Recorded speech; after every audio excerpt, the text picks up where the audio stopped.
Salut à tous la famille, c'est Shikiki, j'espère que vous allez bien. Très content de vous retrouver aujourd'hui pour un nouveau style de vidéo qui consistera tout simplement à vous lister tous les nouveaux animés ayant été annoncés durant le mois dernier. Et donc pour ce premier épisode, vous l'aurez deviné, on va s'attaquer aux annonces ayant été faites au mois de mars 2021. C'est parti sans plus attendre, commençons.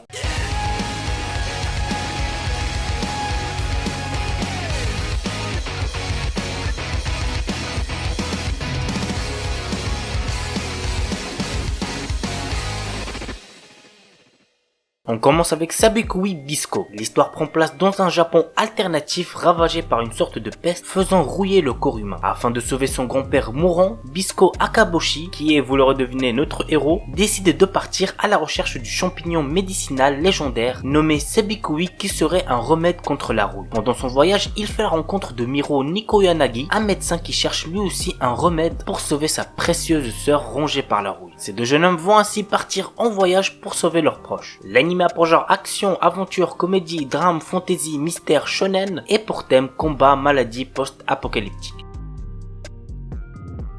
Adaptation animée du jeu Legend of Heroes Trails of Cold Steel. Il n'y a pas encore de teaser, donc à la place je vous ai mis l'opening du jeu. Cette adaptation aura une histoire originale se déroulant dans la partie occidentale du continent Zemurian. L'anime a pour genre action, aventure, fantasy, romance et pour thème magie, monstre. Kono Healer Mendokusai. Nous suivons les péripéties de Carla, une soigneuse elfe noire qui a trop investi dans des talents inutiles pour sa classe, et Alvin, un épéiste qui doit supporter ses pitreries. L'anime a pour genre action, aventure, comédie, drame, fantasy, slice of life et pour thème amitié, elfe quotidien. Scarlet Nexus. Dans un futur lointain, une hormone psionique conférant des pouvoirs extrasensoriels a été découverte dans le cerveau humain. Cette découverte a changé le monde tel que nous le connaissions. Cependant, durant l'année 2020 du calendrier solaire, des organismes grotesques appelés les autres sont apparus pour manger le cerveau des êtres humains. Pour vaincre cette nouvelle menace, la brigade d'élimination des autres, BEA, est formée. Cette brigade est composée de personnes que l'on appelle psioniques, des humains possédant les plus puissantes capacités extrasensorielles. Sauvé par cette brigade lorsqu'il était enfant, Yuito Sumeragi a survécu l'entraînement pour s'engager. De son côté, la prodige Kasane Randall est repérée pour ses capacités. Toutefois, les rêves de Kasane lui révèlent des choses étranges, ce qui va l'entraîner Yuito et elle vers leur inéluctable destin. L'anime a pour genre action, drame, science-fiction et pour thème combat, monstre, super pouvoir. Miroko-chan. Un jour hasardeux, une lycéenne tout à fait banale commence soudainement à voir des fantômes. Elle n'essaye pas de leur échapper et encore moins de les affronter, elle fait juste de son mieux pour les ignorer et ainsi continuer à mener une vie paisible.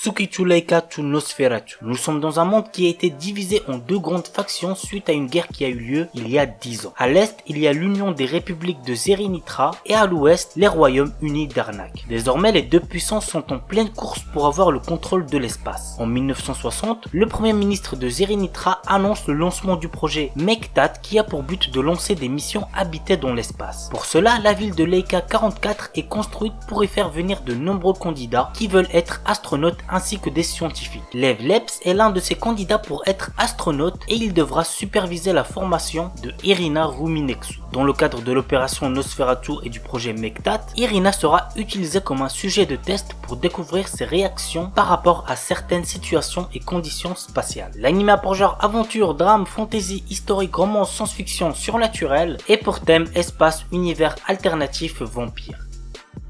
Un animé de mecha qui promet d'être assez sympa, il s'agit de Kyukai Senki. Voici le résumé. 2061, le monde est désormais divisé en 4 blocs économiques qui ne cessent de se contrôler les uns aux autres. À cause de sa position géographique, le Japon est le théâtre d'affrontements entre eux-mêmes de gigantesques machines de guerre humanoïdes. Ces dernières ont aussi pour rôle de patrouiller les rues et de contrôler la population nippone qui vit ainsi sous l'occupation de plusieurs états. Bien qu'active, la résistance japonaise peine à obtenir des résultats concluants jusqu'au jour où le jeune Amo Shina acquiert la même Kenbu. L'anime a pour genre action, drame, science-fiction et pour thème mecha.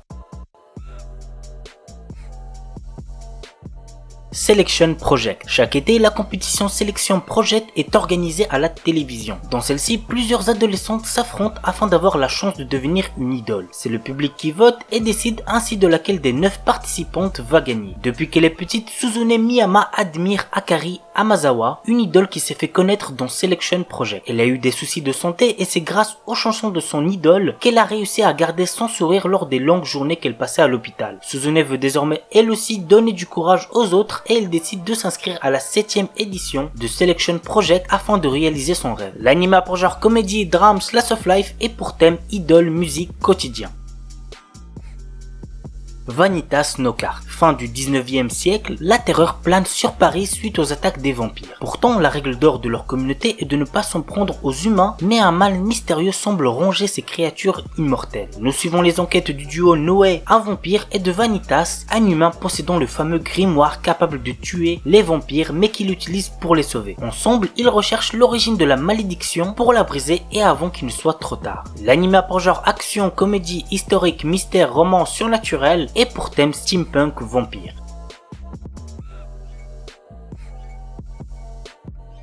Kenja no Deshi wo Nanoru Kenja. Nous suivons les aventures de Kagami Sakimori, un joueur de MMO virtuel où il incarne l'un des 9 grands sages du jeu, l'invocateur stoïque Donbalf, qui prend l'apparence d'une jeune fille. L'anime a pour genre action, aventure, comédie, drame, fantasy et pour thème autre monde.